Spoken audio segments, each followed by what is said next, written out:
Hey everyone, this is Becky Timon and welcome to my presentation on the CSS Box Model. Let's get into it, starting with my overview. Sorry about that. Okay, so the CSS Box Model. Now, as I researched CSS and looked at lots of things online, there's tons of tutorials and web pages that give you lessons and helpful information on how to write CSS, but almost all of them that I looked at, one of the first things that it covered was the box model. So that tells me that knowing the box model and understanding it is going to help you build that foundation that you need as you move forward to more complicated CSS rules. But why is it a good foundation? So let's find out. Looking at this web example of one of my favorite web pages, we can see just a simple web page, but there is a lot going on. It has quite a few different elements. Looks great, right? Now here's how CSS looks at this page and reads it. Each of those elements is a box. So we have the icon as a box. The navigation is a box. What's in the navigation, the drop-down menus, the images, everything is a box. Now everything in that box is controlled by the CSS box model. Let's look at it over here. So like we said, every HTML element is represented as a box. And in that box model, it has 4 parts: the content, padding, border, and margin, which are all, what do you know, more boxes. So here's a simple diagram of a CSS box model. And as you can see, some of the lines here are dotted, and that's just to indicate that they are typically transparent. You won't see those lines. Let's start with content. So content is basically whatever you have in that HTML tag. Okay, so it's the real content. If it's a text, an image, or a video, whatever you have, that content is determining the height and width. So it could be something default like a text content. It could be an image that you've given it a certain height and width, or it could be an HTML element like body, and then everything that's in it is a part of the content. So it could be something that contains more HTML elements with more boxes. So you're going to have lots of boxes within boxes. All right. Now padding simply just extends the content outward. Okay, and it gives it padding. It's going to be transparent by default, but you will see a lot of stuff, especially text, with padding, and it will have a colored background a lot of times, especially if it's like a headline or a button, something like that, just to make it stand out more. Okay. Next is border, and border is pretty self-explanatory. It's just a border around the padding and the content.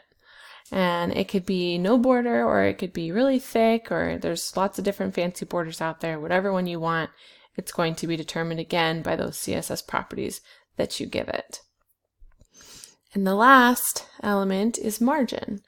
And all that margin does is going to give extra space from your element to its neighboring elements. Okay, so you can control whatever size you want, but that's what's going to give you the space in between each of your elements. And again, that's going to remain transparent.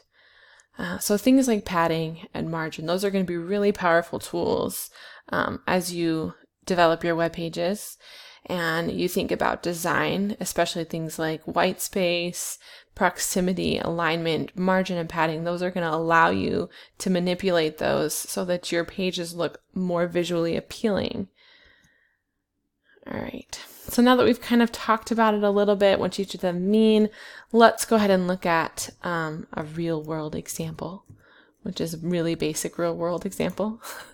I've made just a couple divs here. I colored them just to give them some visual contrast for you guys. So I have 3 divs with some text in it, and then just an image of a box. Now, as you can see, everything is really smushed together. So we are going to incorporate those tools that we've talked about in the box model in order to make the page more visually appealing. Now let's start with box 1, and since there is text in there, let's give it some padding. If you've ever have text, you gotta give it padding. It just looks bad if you don't.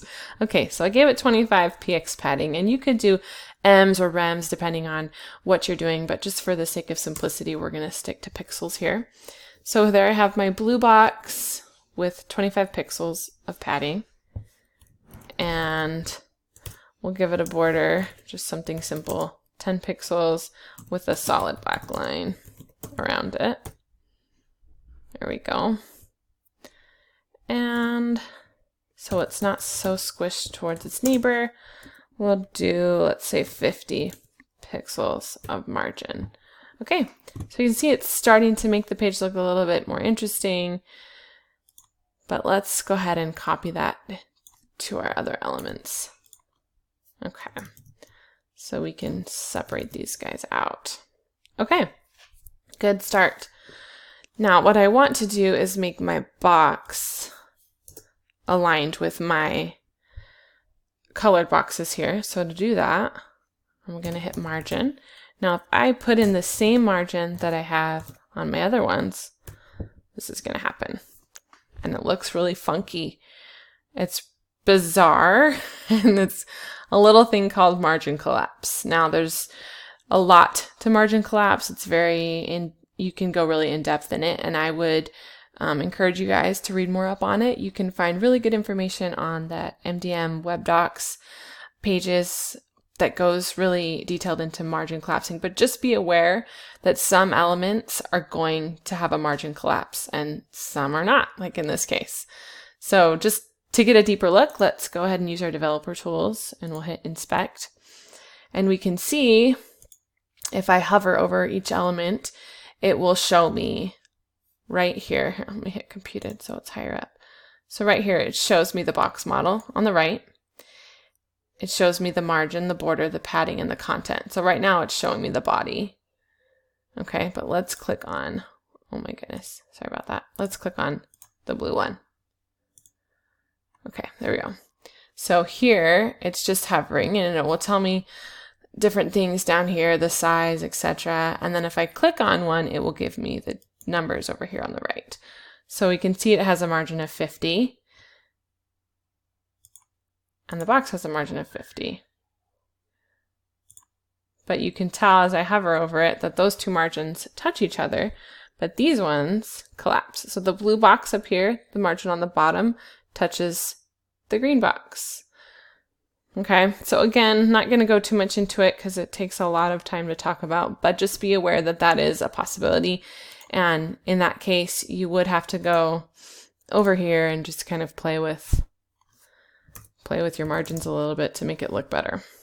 There we go. Okay, now let's shrink this box down so it's not so giant.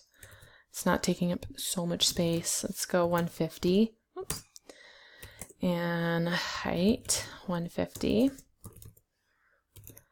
There we go. That's better. Okay.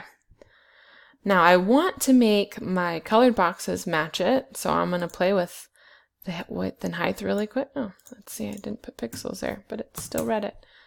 Okay, let's go ahead and copy it, and I'll show you another interesting thing that it's going to do. Okay, so I put in width and height of 150, but my box is huge. It's way bigger. And so another thing to be aware of, by default, when you are working with CSS and you have done no other CSS ruling over here, this is what's going to happen. I'll go over here and click on it so you can see. So when you do a width and height, it is going to affect the content of it, not the padding or the border or the margin, okay? Just the content. So if I wanted to fix that, I'm going to have to do some math, okay? So ignore the margin, but my border is 10, and my padding is 25. So I've got 50 and 70 pixels in border and padding. So I would have to go manually change this to 80, change that to 80, okay? And it worked, right? It's simple enough, but it can be really annoying when you have pages with, sub pages, and you've got just hundreds of HTML elements going on the page to have to do this math back and forth. it can be really frustrating. This page, simple, but on real world, it's really not. So most developers use the box sizing rule. So I'm just going to do a universal selector here, and I'm going to show you guys box sizing really quick. Box sizing, border box. Okay, now shrunk it, because the box sizing is basically incorporating the whole thing. So it's incorporating the content, the padding, and the border as your size when you do width. Okay, so if I click on it, margin hasn't been affected, but everything else has. See how my border's still 10, my padding's still 25, but my content shrunk. Okay, so now if I do width and height, it's 150. See how much easier that is? Boom. There. Everything's nice and even. It's a lot easier than having to go in and just manually play with everything. So I would really recommend that box sizing to help you guys out. Okay? But that's basically it. So I hope you guys feel like you understand the CSS box model well enough that you can move forward. But don't be afraid to play with things and learn more about it, especially as we continue on and we add a lot more styling rules here in the future. And just as a reference, if you guys wanted to check out the things that I used to help me with this presentation, I've linked them up here. And like I said, I would encourage you to go in and read some of the things on WebDocs, especially on that margin collapse. It'll be really helpful to you as you continue. And good luck with your styling.